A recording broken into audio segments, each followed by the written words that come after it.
Madison from FreshCut Paper, and I'm here to show you how to assemble your Butterflies and Buttercups bouquet. Let's go ahead and open up the envelope and see what's inside. First, you'll notice a matching note card, followed by a sheet of attachable butterflies, and then we'll take out your bouquet. To open the bouquet, simply squeeze the sides like so.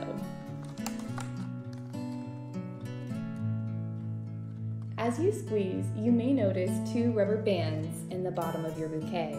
They're just there to keep it nice and tall for your display. Now it's time to arrange the butterflies to create your own unique bouquet.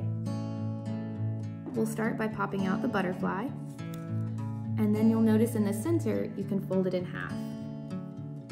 There's a small V cut that is perfect for easy placement on the bouquet. And now your butterfly can flutter into your flowers. Feel free to get creative to find the perfect arrangement. And there you have it, a beautiful and unique bouquet ready to be shared and enjoyed.